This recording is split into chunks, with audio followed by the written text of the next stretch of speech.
आदाब नाजरीन, उर्दू खबरों में आप सभी का खैर मकदम है। नजर डालते इस वक्त की खास खबरों। वजीर आजम नरेंद्र मोदी आज गुवाहाटी में एडवांटेज असम 2.0 सरमायाकारी और इंफ्रास्ट्रक्चर समिट का करेंगे इफ्तिताह। सनती तरक्की, कारोबारी शराकतदारी और MSME सेक्टर पर होगी तवज्जो।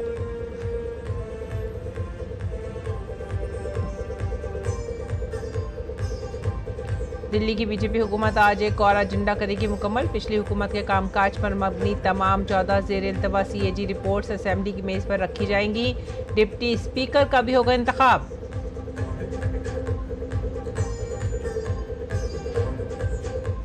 वज़ीर ख़ारजा डॉक्टर एस जयशंकर ने अक़वाम मुत्तहिदा की इंसानी हकूक़ कौंसिल में दो टोक अल्फाज में कहा, दहशतगर्दी के साथ किसी भी सूरत में कोई नहीं होगा समझौता। कसीर जहती निज़ाम की ज़रूरत पर दिया जोर। फ्रांसीसी सदर एमैनुअल मैक्रों ने रूस यूक्रेन जंग पर बातचीत के लिए व्हाइट हाउस में अमरीकी सदर डोनाल्ड ट्रंप से की मुलाकात। मैक्रो ने कहा, यूक्रेन में किसी भी अमन माहदे के साथ सलामती की जमानत होनी चाहिए। खेलों में चैंपियंस ट्रॉफी क्रिकेट में न्यूजीलैंड ने बांग्लादेश को दी शिकस्त। सेमीफाइनल में पहुंचा भारत और न्यूजीलैंड मेजबान पाकिस्तान बाहर।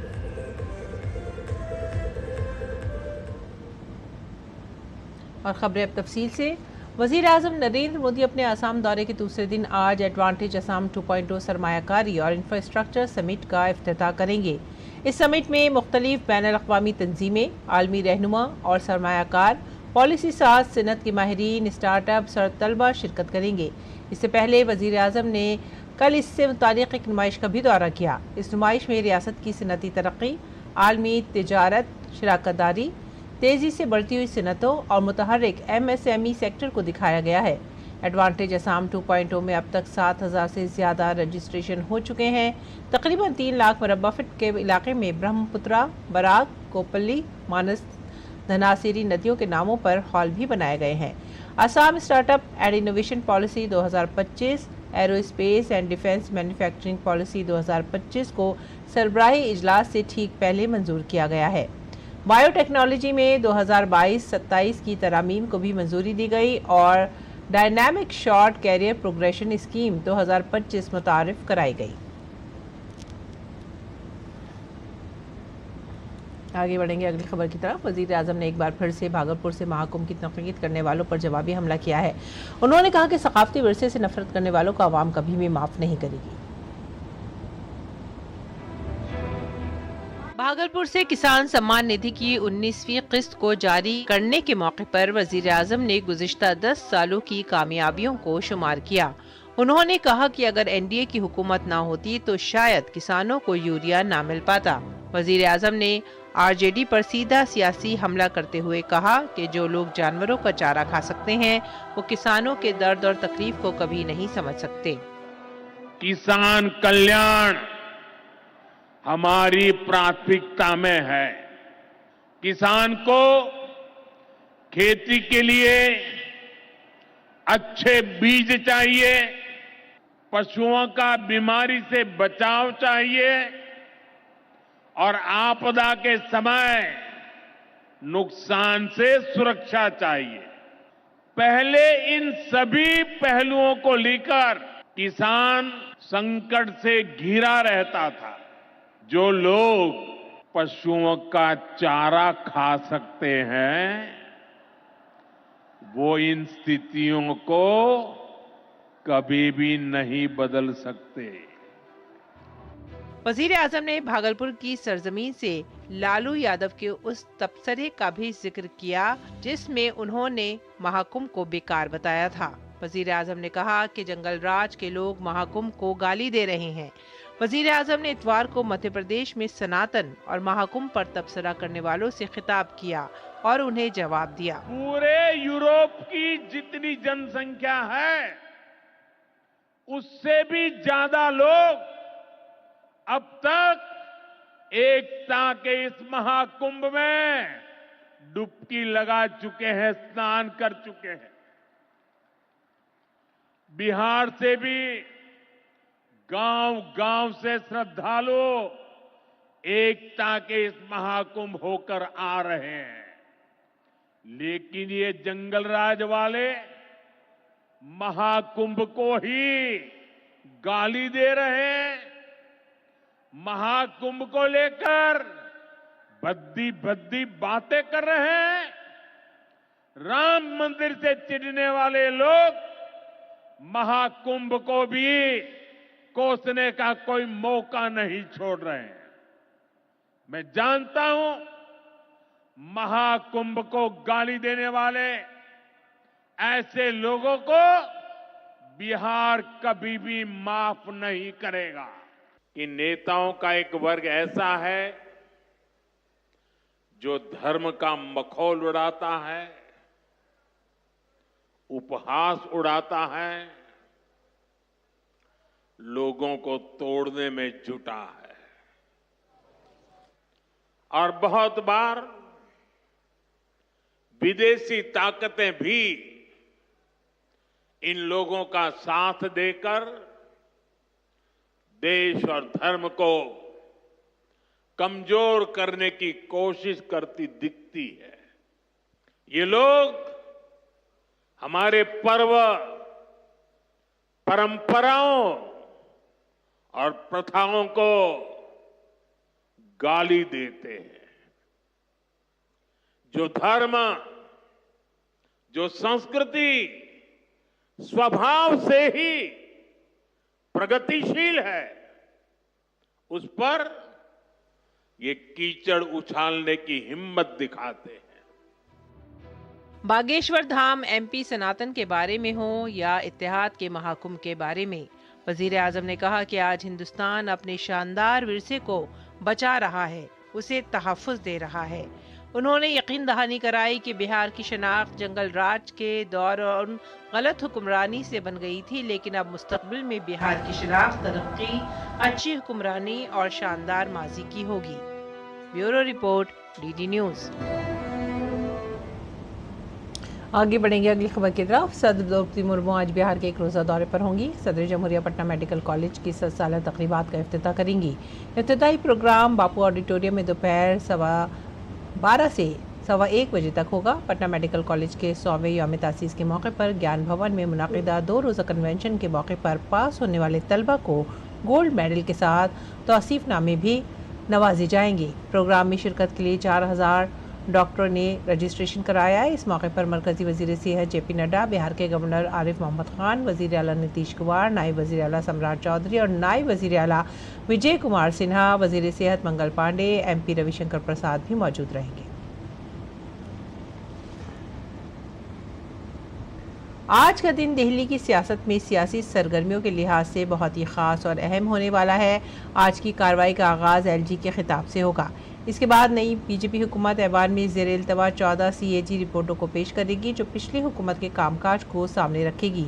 सीएजी की ज़ेरे इल्तवा रिपोर्ट में रियासत के मालियात, सेहत आमा के बुनियादी ढांचे, गाड़ियों से होने वाली फ़िज़ाई आलूदगी, शराब के ज़ाब्ते और दिल्ली ट्रांसपोर्ट कॉरपोरेशन DTC के कामकाज का जायज़ा शामिल है।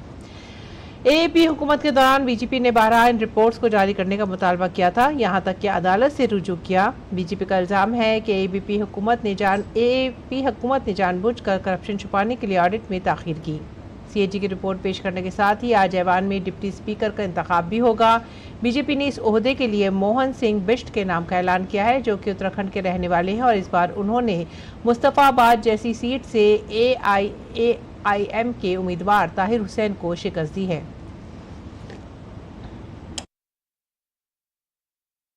उत्तर प्रदेश के अलीगढ़ ज़िले में वक्फ बोर्ड के जरिए हिंदुओं की जायदादों पर गैर कानूनी कब्जे का मामला सामने आया है।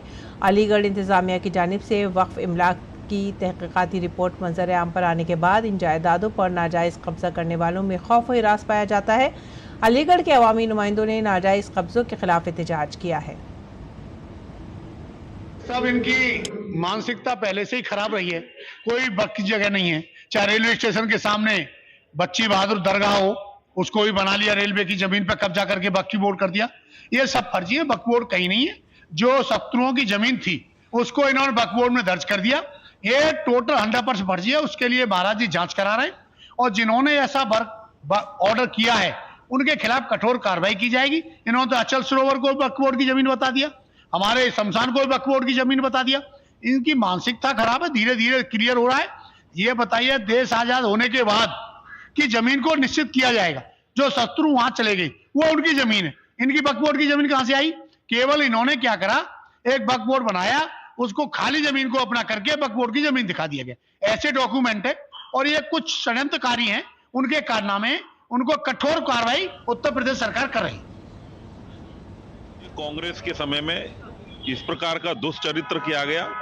हम जानते हैं कि एक एक जमीनें जो सनातन की हैं उन पर कांग्रेस ने जो कब्जा करवाया, समाजवादी पार्टी ने कब्जा करवाया, ये वहां पर उन्होंने किया नहीं, ये समाजवादी पार्टी के द्वारा कब्जा कराया गया। और ऐसी जो वक्फ में दर्ज कर दी गई जमीनें हैं या जहां पर कब्रिस्तान बना दिए गए, जहां कोई मुसलमान रहता नहीं है, उन जमीनों को, वो सरकारी जमीनें हैं, सरकारी जमीनें खाली होंगी। उत्तर प्रदेश की योगी आदित्यनाथ की सरकार वह उन जमीनों को चिन्हित कर रही है, जो सरकारी जमीन है जिन पर अवैध कब्जे हुए हैं, वो सब अवैध कब्जा से मुक्त होंगे। अलीगढ़ जिले में कुल 1768 वक्फ जायदादें रजिस्टर्ड हैं। हाल ही में जब उनकी छानबीन की गई तो 1216 सरकारी जायदादें वक्फ में रजिस्टर्ड पाई गईं। डीडी न्यूज़ के नुमाइंदे अमरेंद्र गुप्ता के साथ खुसूसी बातचीत में ज़िले के अक़लियती और वक्फ कमिश्नर निधि गोस्वामी ने कहा है कि इंतज़ामिया ने रेवन्यू रिकॉर्ड की बुनियाद पर तहक़ीक़ात की हैं। अब हुकूमत की जानिब से हिदायत का इंतज़ार है, जिसके बाद मज़ीद कार्रवाई की जाएगी। अक्सर वक्फ बोर्ड पर इस तरह के आरोप लगते रहे हैं कि वो दूसरों की संपत्तियों को मनमाने ढंग से अपना करार देती हैं, और इसी तरह का कुछ मामला अलीगढ़ ज़िले में भी सामने आया, जहां पर जांच के बाद ये पता चला है कि एक बड़ी संख्या में वक्फ ने जिस संपत्तियों पर दावा किया था, हालांकि वो उनकी नहीं पाई गई है। इस सभी मसलों पर बात करने के लिए हमारे साथ अलीगढ़ ज़िले की अल्पसंख्यक और वक्फ मामलों की आयुक्त निधि गोस्वामी जी हैं। निधि जी, एक बड़ा मामला सामने आया जहां वक्फ बोर्ड की एक बड़ी संख्या में संपत्तियों की जांच की गई है और उसमें वो संपत्तियां उनकी नहीं पाई गई। पूरा मामला क्या है? जी, हमारे पास शासन से एक पत्र आया था कि जनपद में जितनी भी वक्फ संपत्तियां हैं उनका सर्वे हमें करा के देना है। तो हमने सभी तहसीलों से इसके संबंध में सूचना प्राप्त की है और वही सर्वे अभी ये हुआ है। कितनी संपत्तियों की जाँच हुई है और कितनी संपत्तियाँ वक्फ की नहीं पाई गई हैं? देखिए, जनपद अलीगढ़ में कुल 1768 वक्फ संपत्तियां हैं, जिसमें से करीब 1216 संपत्ति ऐसी पाई गई हैं जो खतौनी की श्रेणी के अनुसार सरकारी ज़मीन की भूमि में दर्ज है। हमने जो जांच कराई थी वो तहसीलों से खतौनी के माध्यम से कराई थी, क्योंकि खतौनी में हर प्रॉपर्टी की कैटेगरी डिवाइड होती है, तो वो कैटेगरी वाइज जांच की गई है प्रेजेंट में उसकी सिचुएशन क्या है। तो बस ये 1216 जो संपत्तियां हैं वो जो सरकारी भूमि की श्रेणी होती है उसमें निकली हैं। अलीगढ़ ज़िले की बात की जा रही है कि उस पूरे ज़िले में 1216 संपत्तियां ऐसी हैं जिस पर वक्फ ने दावा किया और वो उनकी नहीं पाई गई। इन जिलों में कौन कौन से ऐसे क्षेत्र हैं जहां ये सर्वे या जहां ये जांच हुई है? देखिए, ये जो जांच हुई है पूरे ज़िले में हुई है। ज़िले में 5 तहसील हैं, तो 5 तहसीलों से हमारे पास सूचना आई है, जिसमें सबसे ज़्यादा वक्फ प्रॉपर्टीज़ कोल और अतरौली तहसील में दर्ज है। जी अच्छा, एक सवाल अहम बन जाता है जब हम उन संपत्तियों की जाँच करते हैं। एक इस तरह के भी आरोप लग रहे हैं कि जो 1768 संपत्तियां वक्फ दावा कर रहा था उसमें लगातार लोग जो है कब्जा करके रह रहे थे या उसमें लोग बने हुए थे।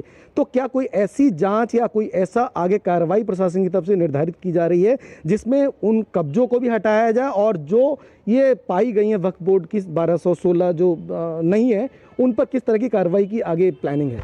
देखिए, अभी तक तो जो काम हुआ है वो सिर्फ सर्वे का हुआ है। आगे शासन का जो भी दिशा निर्देश होगा उसी हिसाब से कार्रवाई की जाएगी, बट अभी तक ऐसा कब्जा हटाने का या कोई भी आदेश हमारे पास नहीं है। कुल मिलाकर समझें कि अगर शासन उस पर आदेश दे देता है कार्रवाई का तो उस पर तुरंत कार्रवाई होगी? जी, अगर शासन कहेगा तुरंत करनी है तो तुरंत ही की जाएगी। वो शासन का आदेश था जिसमें 1768 संपत्तियों पर वक्फ ने दावा किया था, उसमें से 1216 संपत्तियां जो जांच में पाई गई वो कहीं ना कहीं वक्फ की नहीं थी, जिस पर उन्होंने अवैध तरीके से दावा किया हुआ था। इन्होंने अपनी रिपोर्ट शासन को दे दी है। अब इंतजार है शासन के आदेश का, जिसके बाद आगे की कार्रवाई को निर्धारित किया जाएगा।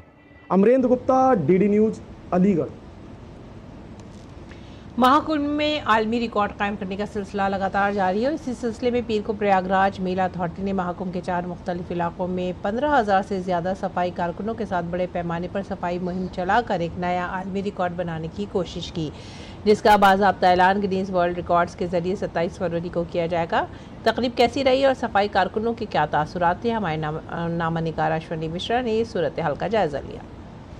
समूचे विश्व में जिसकी कीर्ति है, जिसे तीर्थराज प्रयागराज कहा जाता है, उसी प्रयागराज ने आज विश्व कीर्तिमान बनाया है। और वह विश्व कीर्तिमान का प्रयास है 15,000 से अधिक स्वच्छाग्रहियों द्वारा, सफाई कर्मचारियों द्वारा महाकुंभ नगर के 4 अलग अलग क्षेत्रों में सफाई का महाअभियान। महाकुंभ का ये महापर्व पूरी दुनिया को स्वच्छता का संदेश तो दे ही दे रहा है, साथ ही साथ पूरी दुनिया को हमारे स्वच्छाग्रहियों के कर्मियों को भी प्रदर्शित कर रहा है।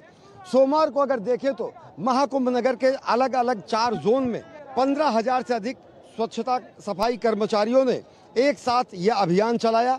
यह अभियान 12 बजे के बाद शुरू हुआ और कुल 4 जोन में ये विश्व कीर्तिमान बनाने का प्रयास किया गया। ये अलग अलग क्षेत्रों में अगर देखें तो परेड ग्राउंड स्थित सेक्टर 2 में हेलीपैड स्थान पर यह कार्यक्रम हुआ है और इसके अलावा अरैल, झूसी और साथ ही साथ नागवासुकी के क्षेत्र में भी इस तरीके का आयोजन किया गया है। 15,000 से ज़्यादा सफाई कर्मचारियों का एक साथ महाकुंभ के 4 जोन में सफाई अभियान का चलाना Guinness book of world record में नाम दर्ज कराने की एक तैयारी है। जिन्होंने ये विश्व कीर्तिमान बनाने में अपना अंशदान किया, हम उनसे भी बात करेंगे। आप ये बताएं कि प्रधानमंत्री जी ने पिछले कुंभ में स्वच्छाग्रहियों के पांव पखारे थे, ये लोगों के सोच में, लोगों के नजरिए में बदलाव लाया है ना? जी जी लाया है जी। और सबसे ज्यादा सराहना हो रही कुंभ की सफाई की, और आपको खुशी होती कि उस सफाई में आपका सबसे बड़ा योगदान रहा? बिल्कुल बिल्कुल रहा जी। पूरे 24 घंटे आप लोग निगरानी करते रहे, अलग अलग सेक्टर में, अलग अलग क्षेत्रों में? सब शिफ्ट बाई शिफ्ट करते रहे, 8-8 घंटे की ड्यूटी करते रहे। तो पूरी दुनिया ने देखा कि किस तरीके से सत्य, सनातन, शाश्वत का ये महापर्व स्वच्छता का संदेश देता है, सुरक्षा का संदेश देता है, शांति का संदेश देता है, शांतिपूर्ण सहअस्तित्व का संदेश देता है। और सबसे बड़ी बात यह है कि सत्याग्रह और स्वच्छाग्रह का ये महाप्रयोग जो प्रयागराज में हुआ है, ये विश्व कीर्तिमान बनेगा। कैमरा पर्सन रमाकांत के साथ अश्विनी कुमार मिश्र, डीडी न्यूज़, महाकुंभ नगर, प्रयागराज। पीर की रोज़ प्रयागराज में जारी महाकुंभ के दौरान 15,000 से ज़्यादा सफाई कारकुनों ने मिलकर महाकुंभ सफाई मुहिम का आगाज़ किया, जिसका मकसद पिछले आलमी रिकॉर्ड को तोड़ना और एक नया रिकॉर्ड बनाना है। इस मौके पर प्रयागराज के मेयर, गिनीज वर्ल्ड रिकॉर्ड के जज, इंतज़ामी अफसरान समेत तकरीबन बहुत से वाबस्ता लोगों से साथ यहाँ पर मौजूद थे। इस नए कारनामे को अंजाम देने की कोशिश में प्रयागराज मेला अथॉरिटी और प्रयागराज म्यूनसिपल कॉरपोरेशन के साथ हज़ारों स्वच्छताग्रहियों ने भी अहम ताउन किया। हमारे नामानिगार अश्विनी मिश्रा ने प्रयागराज के मेयर गणेश केसरवानी से खुसूसी बातचीत की। महाकुंभ ने श्रद्धालुओं के पवित्र स्नान का अगर विश्व कीर्तिमान बनाया है, तो प्रयागराज में आज महाकुंभ नगर में एक और विश्व कीर्तिमान बना है, और वो विश्व कीर्तिमान है 15,000 से अधिक स्वच्छाग्रहियों के स्वच्छता अभियान का। प्रयागराज के महापौर गणेश केसरवानी जी हमारे साथ हैं। कितना बड़ा ये संदेश स्वच्छता का भी और कर्मयोग का भी? निश्चित रूप से यह महापर्व महाकुंभ अनेक प्रकार के संदेश देने वाला महाकुंभ रहा है, जहाँ एक तरफ सामाजिक समरसता, एकता का अद्भुत दृश्य यहाँ पर दिखाई पड़ा, ठीक उसी प्रकार से स्वच्छता के मामले में भी एक कीर्तिमान स्थापित हुआ है। देश के यशस्वी प्रधानमंत्री जी ने जिस दिन स्वयं झाड़ू उठा करके स्वच्छता अभियान का शुभारंभ किया, उससे एक बहुत बड़ा परिवर्तन देश के अंदर हुआ। इस महाकुंभ के पावन अवसर पर एक विश्व रिकॉर्ड बना है। 15,000 स्वच्छता मित्रों ने एक साथ सफाई करके एक संकल्प पूरी दुनिया के सामने रखा है, और जो गिनीज बुक में दर्ज भी होगा।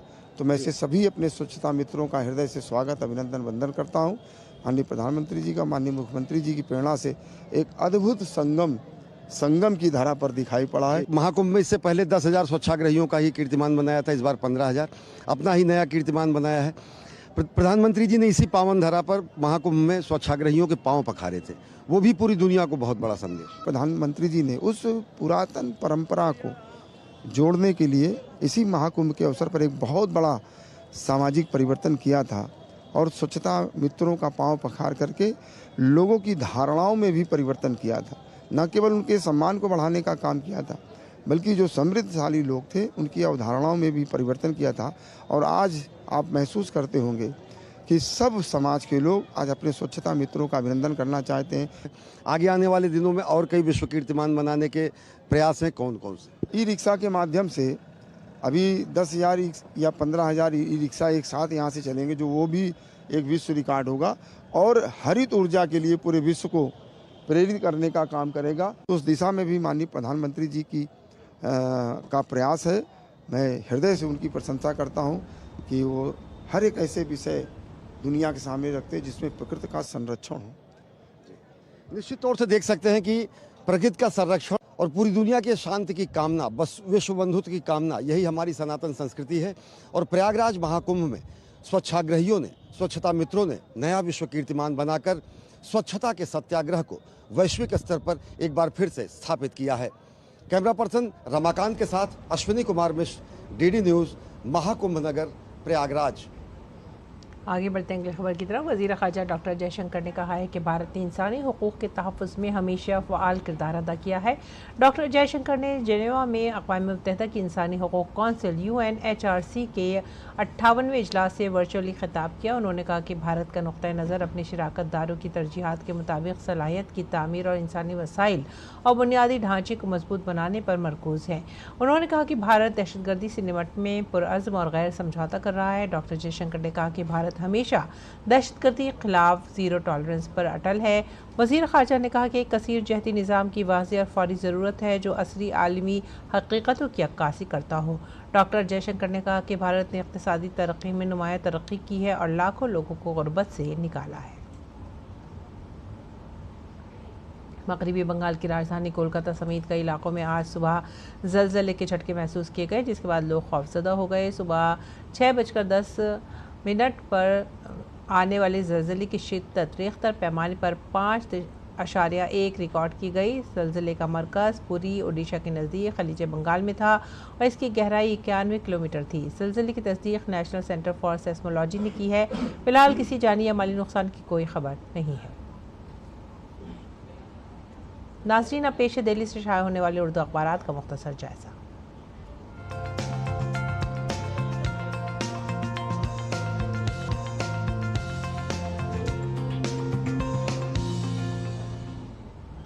सबसे पहले जो हम सुर्खी ले रहे हैं वो है रोज़नामा राष्ट्रीय सहारा से। किसान सम्मान निधि योजना के तहत 22,000 करोड़ रुपए खातों में मुंतकिल किए गए हैं। मरकज़ में NDA हुकूमत हो या बिहार में किसानों की फलाह बहबूद हमारी अवलीन तरजीह, वज़ीर आज़म नरेंद्र मोदी का बयान।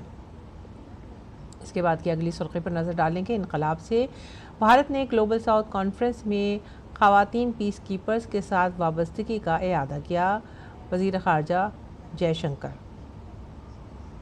और इसके बाद की जो सुर्खी है वो है भारत और बरतानिया के बीच आज़ादाना तिजारत के माहदे पर दोबारा मज़ाकरात शुरू हुए। हमारा समाज से ये सुर्खी। अगली सुर्खी का रुख करते हैं। समाजी तहफ़्फ़ुज़ समाजी इंसाफ के तईं भारत की वाबस्तगी की एक बुनियादी सुतून है, मनसुख मांडविया का बयान। और इसके बाद की जो अगली खबर ले रहे हैं वो है कैदियों की रिहाई से मुतालिक इनकलाब से खबर। कैदियों की रिहाई तक इसराइल के साथ मुज़ाकरात नहीं है। हमास ने कहा सालिसों को इस बात की यकीन दहानी करानी होगी कि काबिज़ रियासत मुआहदे की शराइत पर अमल करे। हज 2025 में 2 रोज़ा हज ट्रेनिंग प्रोग्राम का इफ्तिताह किया गया है। हज्जात को जदीद टेक्नोलॉजी की मदद से हज तरबियत दी जाएगी। डॉक्टर चंद्रशेखर कुमार। ये थे आज के उर्दू अखबारात। उनसे जुड़ी चंद खबरें। अब नज़र डालते हैं आलमी खबरों पर।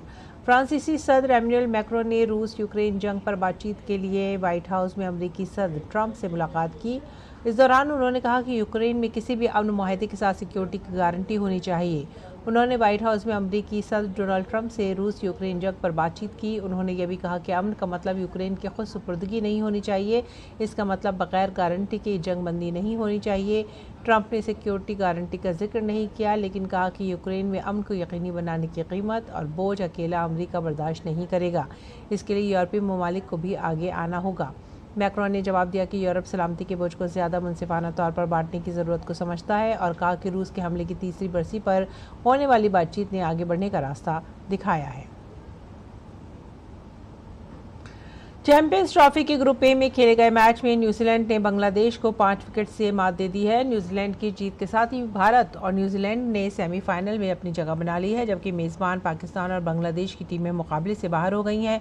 न्यूजीलैंड की टीम ने बांग्लादेश की जानिब से दिया गया 237 रन का हदफ 46.1 ओवर में 5 विकेट के नुकसान पर हासिल कर लिया। न्यूजीलैंड की जानिब से सचिन रविंद्र ने 112 रन बनाए, जबकि टॉम हिथम ने 55 रन बनाए। और अब पेश है मौसम का।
इसी के साथ ही आप हमारी पूरी टीम को दीजिए इजाज़त। आदाब।